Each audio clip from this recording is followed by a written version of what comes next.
जी, ये बिल्कुल सही अमजद साहब ने भी कहा, आपने भी कहा, आबिद साहब ने भी, मराज साहब ने भी, कि कहीं ना कहीं कोई ख़राबी ऐसी है कि जिसमें इबलाग का मसला पैदा हो रहा है, इजहार जो है वो आगे कम्युनिकेट नहीं हो पा रहा। तो उसकी एक तो बड़ी अच्छी बात आपने ही कही थी कि क्या जिसके लिए लिखा गया है उसे पढ़ना भी आता है कि नहीं आता। अब पढ़ना आता है या नहीं आता, बज़ाहिर तो हमारे अब जैसे कहते हैं कि भट्ट साहब ने कहा कि पब्लिशर हज़ारों हो गए हैं, लाखों हो गए हैं, किताब से पानी उतनी मुश्किल हो गई। अब पहले लोग प्रेमचंद को फ़ोन करके कहते थे कि भाई वो अफसाना दे जाओ, वो हाथ से लिखा होता था। मैं भी बचपन में जब लिखता था तो हाथ से लिख के भेजता था, तो वो खुद ही कंपोज कर लेते थे। अब तो वो मुख्तलिफ, तो ये कि पढ़ना आता भी है कि नहीं आता। एक तो हमारा लिटरेसी रेट जो है वो बहुत लो है, पढ़ाई बहुत कम है।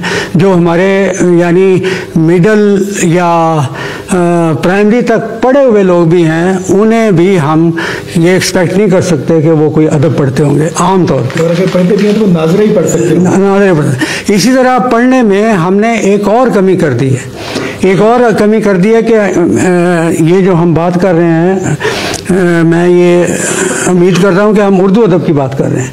जब हम उर्दू अदब की बात कर रहे हैं तो हम अपने बच्चों को उर्दू अदब के तो करीब से नहीं गुजरने देते। उनको हमने शुरू से अंग्रेज़ी मीडियम स्कूलों में डाला है, वो कोई बुरी बात नहीं है, लेकिन उनका करिकुलम ऐसा है, इस पे हमने जोर नहीं दिया कि वहाँ वो कोई अखलाकी तरबियत भी करें, कोई उर्दू की तरबियत भी करें। अब वो पढ़ते हैं बच्चे, मेरे बच्चे भी पढ़ते हैं, लेकिन वो दूसरे लिटरेचर पढ़ते हैं।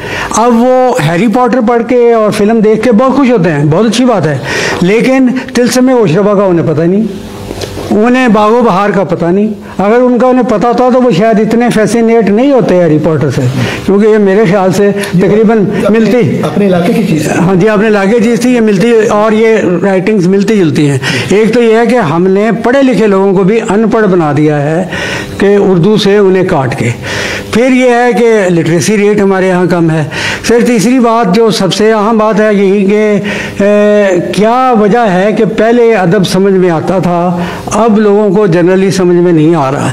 तो अरशद मिराज साहब ने इसमें जो बताया है कि ये, और अमजद साहब ने भी, कि ये जो जदीदियत और माबाद जदीदियत, स्ट्रक्चरलिज्म और ये जो आपका फ्रेगमेंटिज्म, जब फ्रेगमेंटिज्म इतना हो जाएगा तो फिर फ्रेगमेंटिज्म का मतलब ही इंतशार है, हर जो है वो हर तरह की बात जो है वो उसके अंदर आएगी।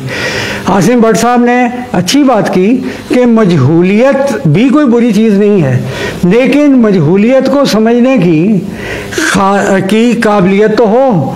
अगर मीरा जी तर्जमा करते थे तो मीरा जी में ये काबिलियत तो थी, और उस वक़्त उनके दूसरे हमअसरों में ये काबिलियत तो थी कि वो उस तर्जमे को समझ सकें। तो वो काबिलियत हमारा जो उर्दू मीडियम है उसका इतना स्टैंडर्ड लो हो गया है कि वो किसी किस्म की काबिलियत पैदा नहीं कर रहा। उसमें से पढ़ के हम इतना लंबा अरसा कुछ भी समझने के काबिल नहीं होते। और दूसरी बात, इसके अहम बात यही है कि अब अगर ये सूरत हाल है तो अदीब ना तो तालीमी निज़ाम को बदल सकता है, ना हुकूमत को बदल सकता है, ना वो लोगों के ऊपर जाके मार्शल लॉ नाफिज कर सकता है।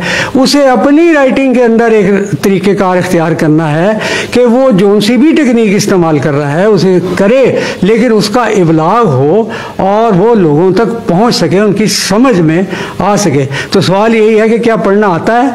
पढ़ना आता है तो क्या समझना आता है? मसलन मुझे कुरान शरीफ पढ़ना आता है, अरबी पढ़नी आती है, मुझे समझ नहीं आती। नाज़रा ही है, नाज़रा की जैसे आपने फरमाया। तो इसी तरह यह है कि वो हम इजी किस्म का, अब फूड भी हम जंक फूड खाते हैं और लिटरेचर भी जंक पढ़ लेते हैं।